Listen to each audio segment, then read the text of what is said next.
what's gonna happen with my little one? I have to be strong. A less invasive breast cancer treatment that keeps away from the heart. Suicide risk may go up with that time shift. As the clocks fall back, sleep experts say the practice needs to end. And we take a moment to look at the tiniest NICU babies, adorably dressed up for Halloween.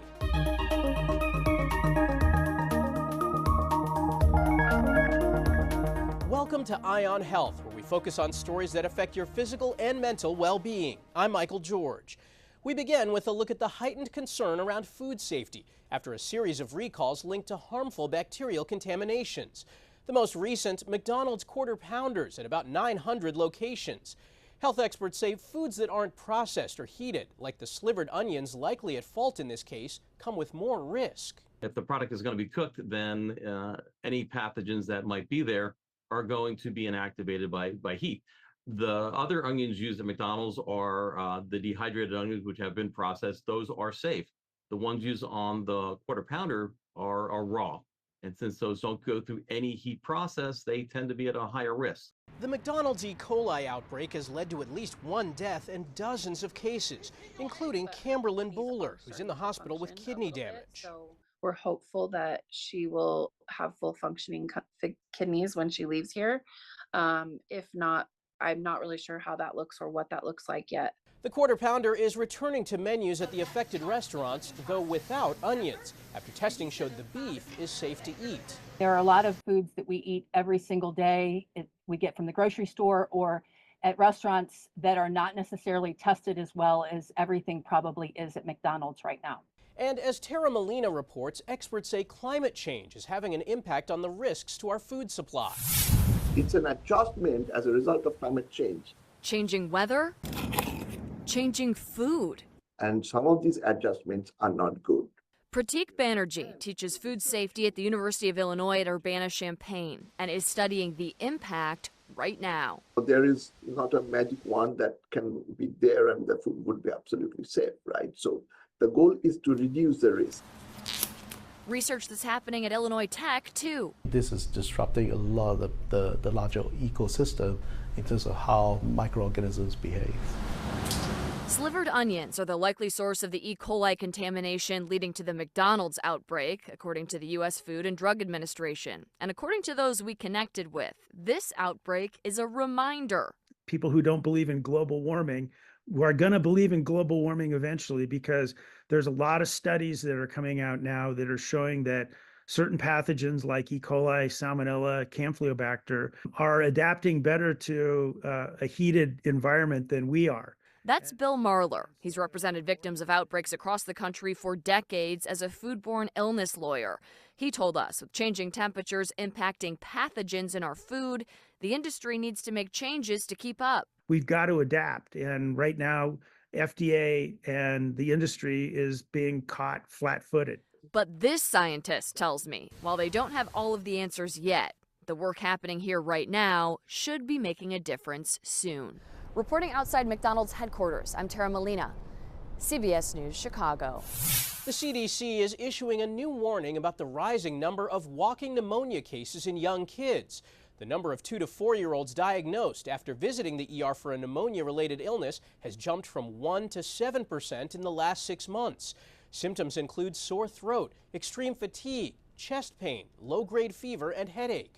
According to CBS News medical contributor Dr. Celine Gounder, COVID-19 lockdowns are partially to blame for the spike. So what we think has happened is with social distancing during the pandemic, we reduced a lot of things to almost zero, like the flu, RSV, other kinds of infections. And so what we're seeing is now a rebound as these different infections start circulating again.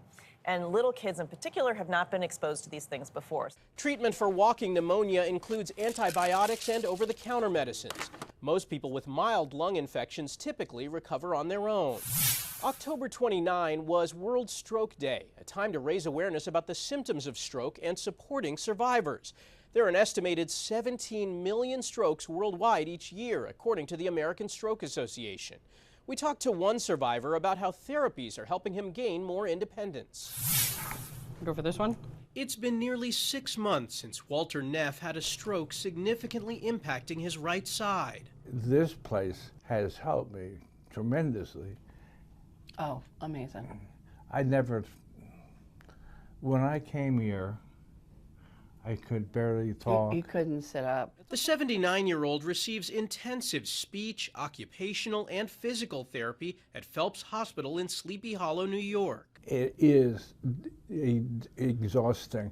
I'm thinking I can do more than this.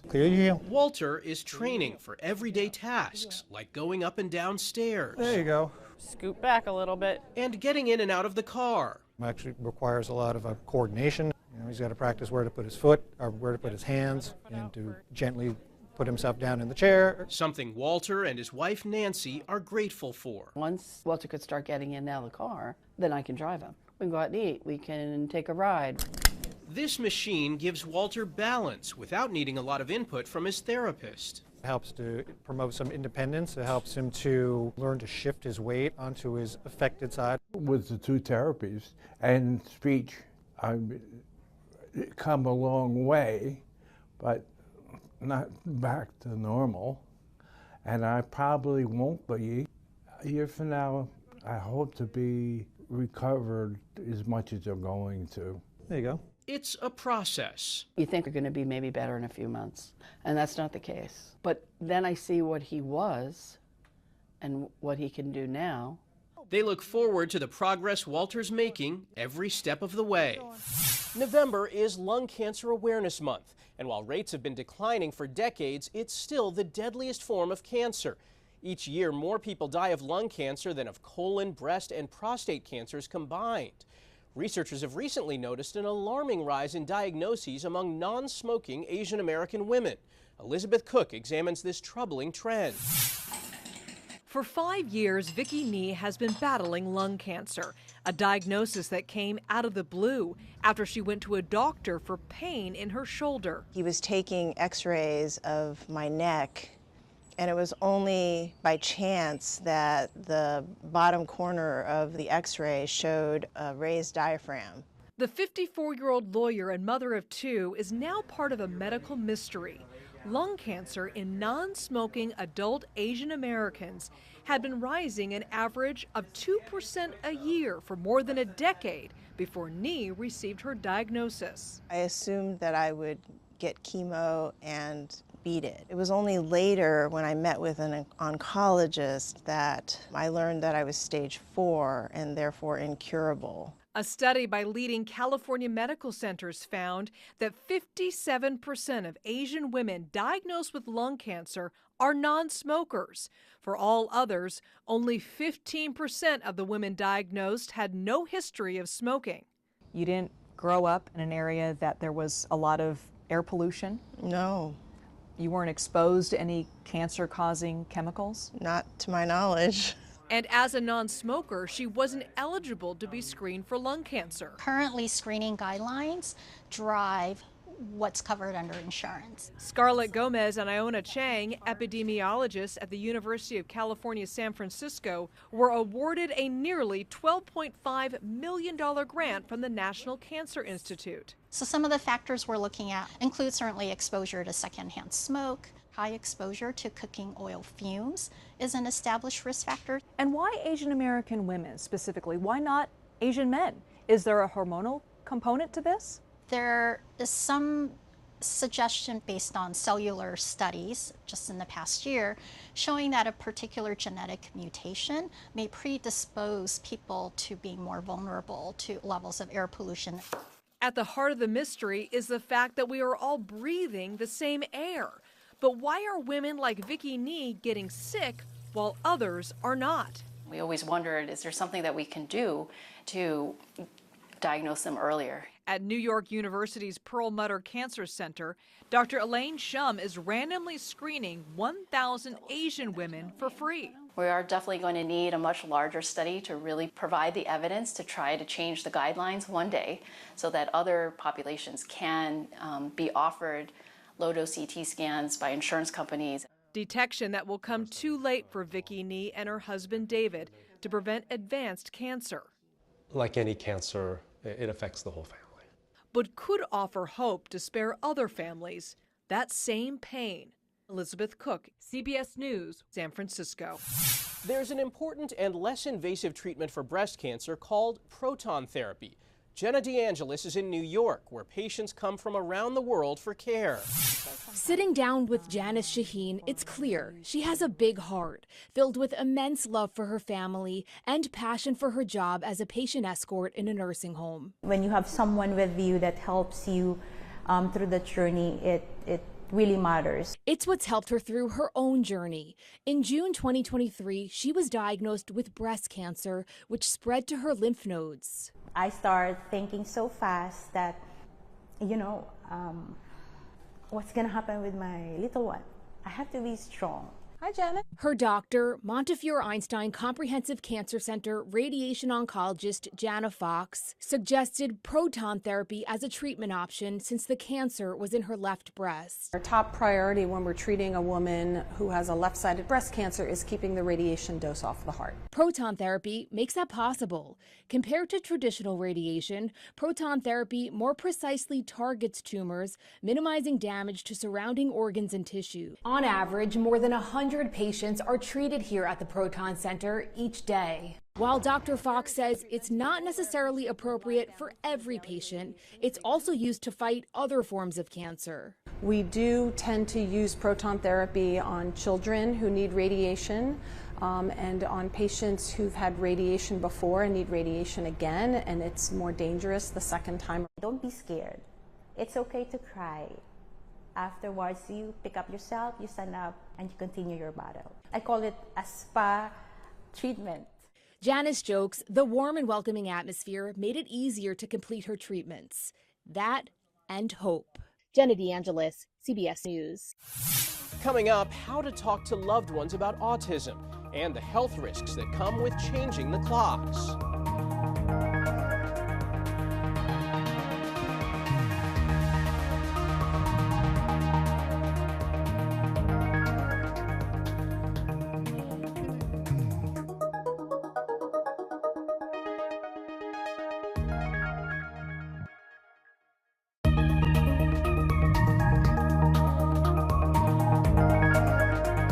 Welcome back. A New Hampshire man is speaking out, warning others about the dangers that come from a mosquito bite.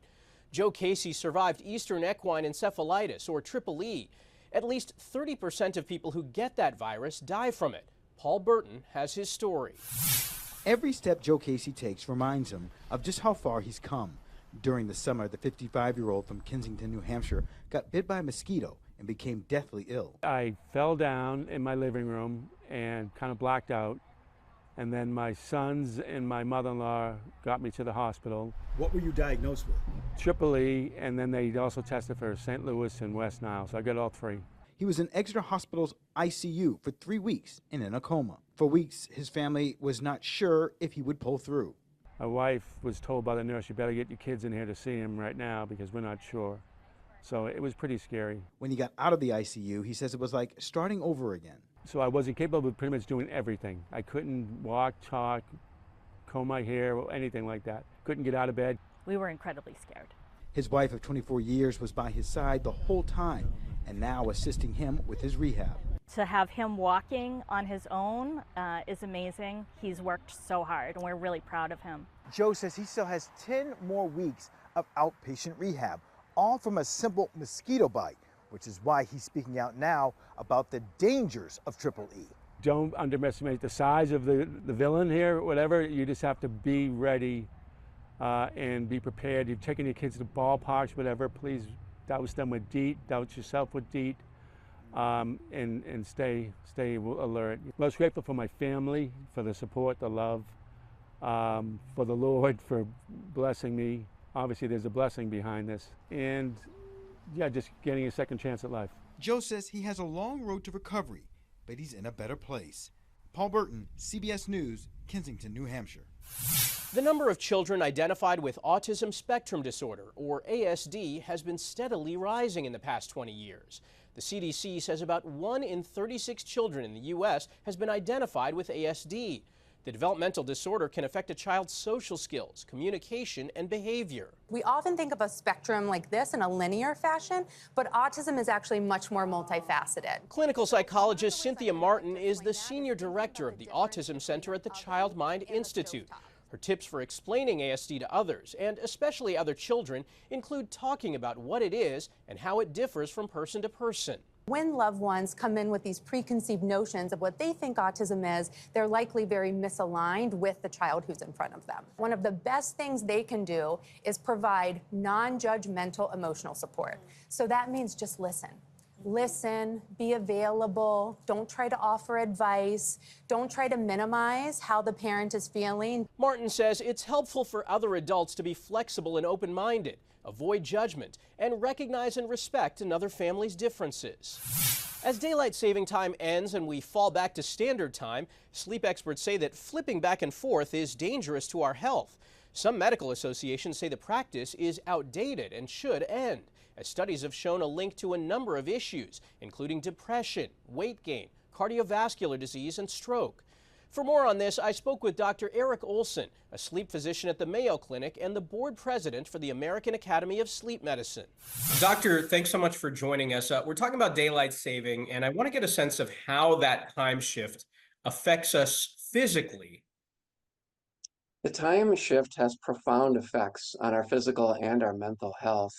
Physically, it internally changes our inflammatory system, our immune system, our nervous system, and that can manifest in things like blood pressure changes, pulse rate changes, even things like heart attack and stroke risk.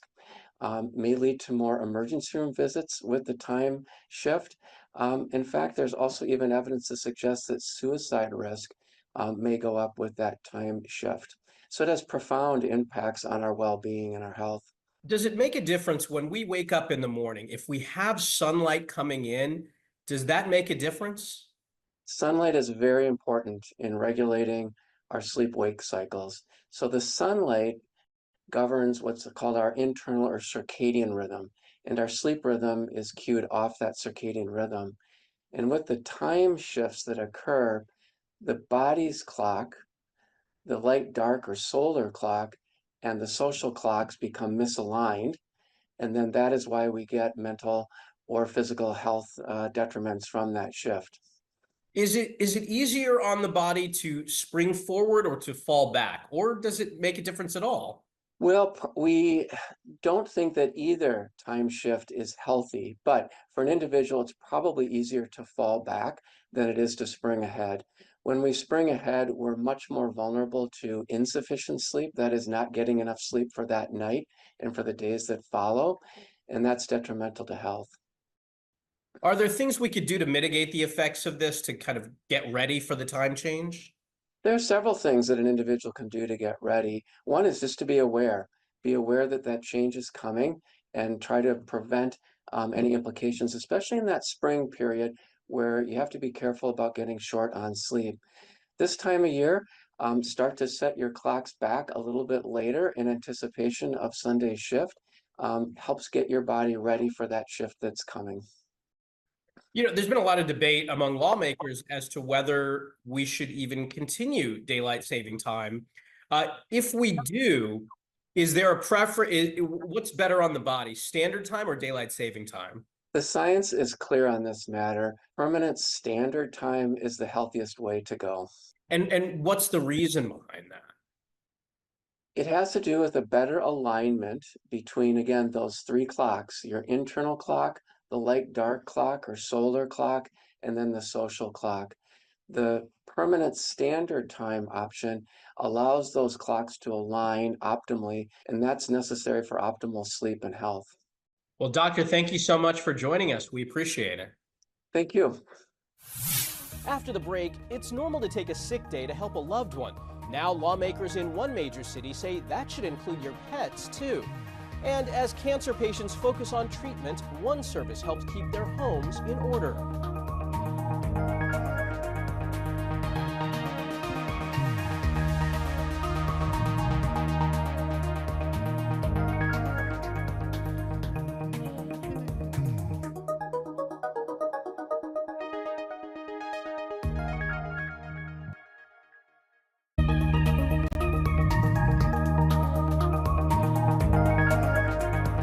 Welcome back. When a self-described neat freak was diagnosed with breast cancer, treatment took away the energy to clean her house and created a mess inside her head as well. Clean is something that therapeutic for me.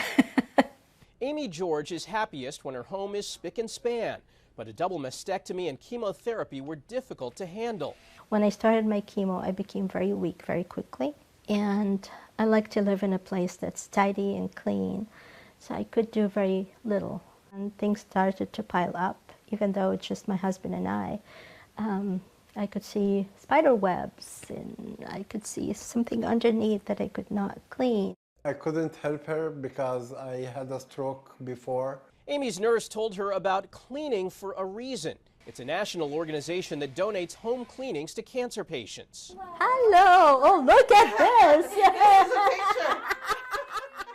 So we focused on the primary bedroom, that main bathroom. We cleaned and dusted from ceiling down to the floor. Oh, it's gorgeous. I'm going to enjoy it for the next 2 or 3 weeks. Since 2006, Cleaning for a Reason has helped provide home cleanings for nearly 60,000 cancer patients. Many of us consider our pets our family. Now, New York City is considering a law that would make it legal for any pet owner to use their paid sick time to care for their furry friends. As Vanessa Murdoch shows us, supporters say it would help improve people's mental health. Pet people know furry faces are everything. Take Lila, for example. She's my fur baby. She's the love of my life. So it's understandable that if Lila falls ill, I'm not going to leave her at home alone if she's actively sick. A just proposed amendment to the city's Earn Safe and Sick Time Act, Introduction 1089, would make it legal for Lila's mom and any pet owner to use sick time to care for a service or companion animal. Councilmember Sean Abreu sponsored the ad. We want to make people feel comfortable in taking care of their animals. Abreu says the amendment intends to improve mental health in the city. Mental health crisis is something that we need to do more on. There's a resource that's directly available to us, and that's pet ownership. Just by petting a cat or a dog can really improve a person's mood. Jasmine Hollis with Best Friends Animal Society shares more benefits. Studies have shown that even just making eye contact with a cat or a dog or your pet will release oxytocin, which is the love hormone. Maybe giving some people some more peace of mind with, being able to know that they could take care of their animal if needed would be overall good for the workforce. I don't see a reason not to do it. I think it's a good thing. Yeah, I don't think it's a bad thing. Because they are like your family. Perhaps in the not too distant future, your pets will be treated like family by the city when they're not feeling pawsome. Vanessa Murdoch, CBS News, New York. We'll finish with a look at some of the smallest and cutest Halloween costumes this year. Babies in NICUs across the country were dressed up as everything from farm animals to superheroes to Taylor Swift. Some at the Cleveland Clinic had matching crocheted hats handmade by the grandma of a former patient. At Cedars-Sinai in Los Angeles, the costumes were designed to work around the tubes and wires that the babies need. Try not to cry, honestly. It's very special to us. Mary Dorning recently had triplets. She's grateful for the chance to celebrate as a family. Having the holidays be made just as special, being in the NICU, is, unforgettable. This is something we'll cherish forever. When the babies get discharged from Cedars-Sinai, they get to take the costumes home as a keepsake. That's this week's Eye on Health. I'm Michael George. Thanks for joining us, and be well.